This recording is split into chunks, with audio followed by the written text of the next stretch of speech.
C'est aujourd'hui fête à Tamarrasset. Aïcha vient chercher son qallal, tam-tam de terre cuite, recouvert d'une peau de chèvre.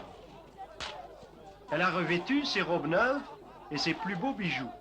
Gros bracelets d'argent moulés au poignet, pendentifs sur la poitrine et aux oreilles de lourds anneaux d'argent. Elle a décoré son visage de petits points rouges. C'est un phare qu'elle fabrique elle-même avec de la gomme et du safran. Elle en a enduit aussi ses cheveux et pour faire croire qu'ils sont longs, elle leur a ajouté, comme c'est la coutume, 2 grandes tresses de coton noir. Aïcha va rejoindre le cortège de femmes qui passe dans une clameur de tam-tam. Ces femmes ont préparé le couscous que leur a commandé la famille du marié, car c'est un grand mariage aujourd'hui, et l'on dansera la barazana, ou danse des fusils. Dans les énormes plats de bois, les grains de couscous sont à l'abri sous les couvre-plats de paille tressée. La sauce et la viande sont dans des marmites d'émail qu'on porte à la main. Et ces petites caisses de bois, comme le beau coffret à clous dorés, renferment les précieuses feuilles de thé vert avec le sucre. Croyez-vous que son gros plat sur la tête gêne Zahra? Elle marche les mains libres, frappant de son petit tam-tam qu'on appelle baqqa, de ton aigu. Les hommes à côté en ont de plus gros qu'ils suspendent devant leur poitrine à l'aide d'un chèche.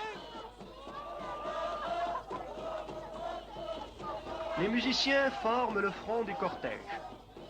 Certains ont de gros tam-tams à son grave, d'autres de plus petits de ton aigu.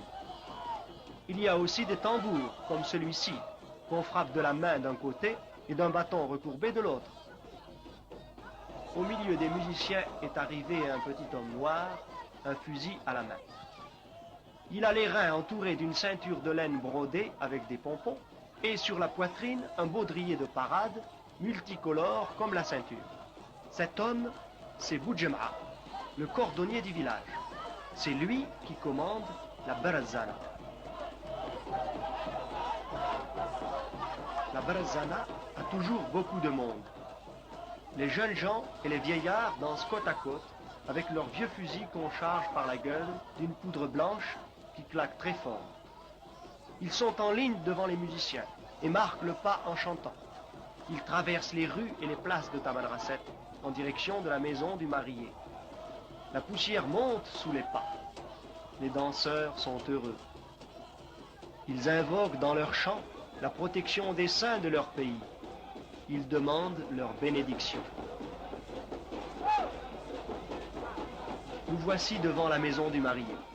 Les femmes s'engouffrent avec leurs précieuses charges. Elles vont faire, dans la cour intérieure, un orchestre de tam-tam qui répondra à celui des hommes. De leur côté, les danseurs aussi forment le cercle. D'abord le fusil haut, puis quand le chef a distribué les capsules, il retourne le canon vers le sol. Ils sont tous prêts, crispés sur leurs fusils. Le petit homme noir gesticule au milieu du cercle. Il saute, il fait des moulinets avec son arme, passe devant chaque danseur, le scrutant des yeux. Il invoque la puissance divine, il invoque le salut avant la minute terrible du feu. Les musiciens, eux, redoublent de vacarme et de coups. Les tam-tams claquent à se briser.